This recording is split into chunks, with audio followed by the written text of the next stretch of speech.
I don't like free agency. And the reason why I don't like free agency is because a few times as an Eagles fan, the Eagles went ahead and blew things up in free agency and did what everyone would have liked to have done in free agency, get a lot of good players in free agency. And let's just go to say that both times things didn't work out. It was an 8-8 season and a 7-9 season. The Dream Team and the Dream Team 2.0. We are, us Eagles fans, we still get ridiculed about the Dream Team because we felt so excited about these free agents that we signed. But what you have to understand is that you can sign all the free agents you want. If you can't form a cohesive unit, a cohesive team, then you're not going to be anything. Okay? Because these guys, they're just a bunch of individuals. And they didn't play like a team. So that's a negative thing right there. And we had a lot of players that we brought in. Some of them were Pro Bowlers. Some of them were all pros. Some of them set records. But when it all came down to it, they didn't do anything when they came to the Eagles. Right? The coaching wasn't good.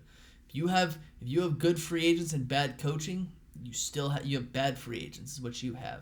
So a lot of Eagles fans, they love the free agent scene. They think it's the greatest thing ever. They think that if you don't do well in free agency, then you're not going to be a good team. And the way that I see it is there are some teams who do well in free agency, like the Rams, right? Because they have good coaching.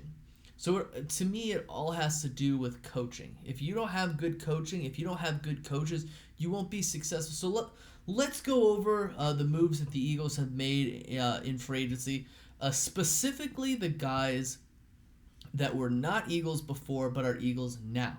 So the splash signing was Hassan Riddick. We got him from the Panthers. It's something like the last 2 seasons he had like 9 sacks and 10 sacks or something like that, which is very good. He's like an outside linebacker who could play defensive end. I know he was drafted out of Temple University, which a Philadelphia school. The Temple Owls play at Lincoln Financial Field on college game days. So the way I see it is I like the signing. Okay, I think that one of the negative things is the fact that we're probably going to lose Brandon Graham soon, like one of the best defensive ends over the last 20 years for the Philadelphia Eagles. We're going to lose him, and because at this point, last year he got injured, and he is the highest tenured player on the team. He's the oldest Philadelphia player, the longest not the oldest, but the longest standing Philadelphia player.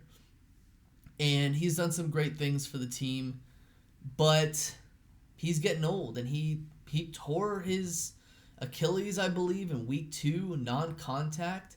So it's very important we bring in a guy who can be a pass rusher, and that's what Hassan Riddick does. He's kind of an edge rusher, could possibly play defensive end. I believe that the Eagles are going to play a lot of hybrid 3-4 looks.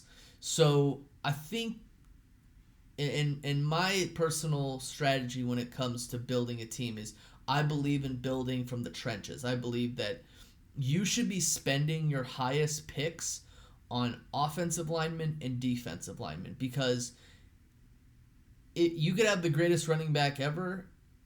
If no one can block for him, then he's not going to be successful. Just the same with cornerbacks and safeties. You can have great cornerbacks and safeties, but if you don't have guys in front of them who can be successful, well, they're not going to be good.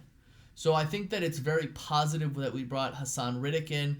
I think it was 3 years, $15 million per season, which is high, but based on his production, he's been one of the better defensive end / edge rushing linebackers that there's been. So I'm impressed with that move. The next main move was the Eagles signed a linebacker from the Chargers, Kazir White, to a 1-year contract. I spoke to a friend of the show, Nick Rice, Charger Dude 95, and this was what he said. Now, I don't know that much about the guy. I'm gonna be honest here. I don't know that much. Chargers fans are relatively meh for losing him. I guess they could pick somebody in the draft that would be cheaper. But he basically told me, look, is he going to go to the Pro Bowl? No. But could he help you win some games? Yes. And that's what you need from free agency. I believe that free agency is to fill needs for the team short term, because if you have average coaching, which I would say that the Eagles have average coaching, it's just not sustainable to keep bringing in free agents unless, of course, you have the coaching.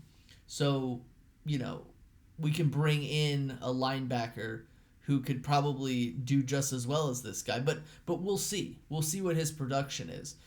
The Eagles have not been very successful bringing in linebackers during free agency, so it is what it is. I hope that the guy's successful, but I don't have as much confidence in him as I would Hassan Riddick at his particular position. And then the final player that was signed who was not an Eagle was Zach Pascal, who played for the Colts, is like a perennial 500-yard receiver. He's a slot receiver. People say he has good hands, but he doesn't have a lot of speed. So I guess we can compare him to Jason Avant if it translates to the Philadelphia Eagles. Everyone knows Jason Avant had the best hands on the team, but he had no speed. No speed at all. So hopefully he can translate. Again, we don't need him to be a 1,000-yard receiver. It'd be great to have a red zone threat. It'd be great to have a guy who can catch, because that is a problem with certain players on the team. But do I expect him to go off? No. One really dumb thing that I heard, now I don't know if this is the media skewing things, because I didn't see any true information on this or any video evidence of this, but someone said that he was going to get 15 touchdowns this year.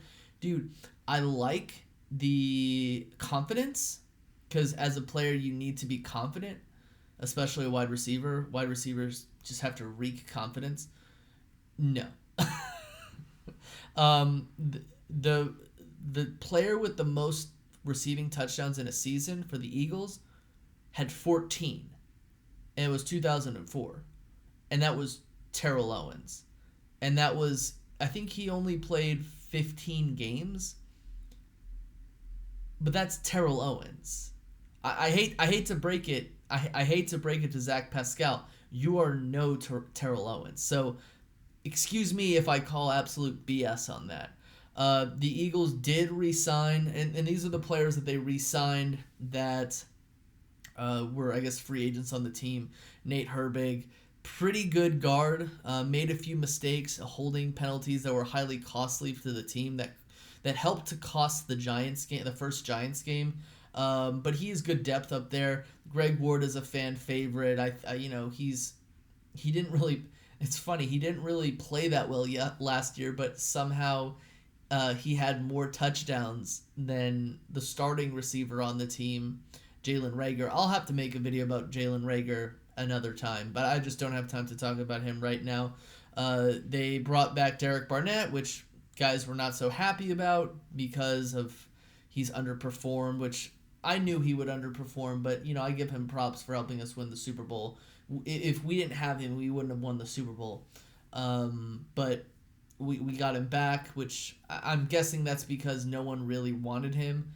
Anthony Harris, or Ant Harris, he's decent. That's another situation where a 1-year contract, I don't really expect to have him long term. And then the final one is, I believe it was Boston Scott. Boston Scott was brought back, and he's our Mighty Mouse. He's the one guy who performs really well against a particular team. And then Jason Kelce basically announced that he wasn't going to retire, so he was brought back, which I guess is okay, because I guess we could pick a center this year and figure out what we're going to do with that guy later.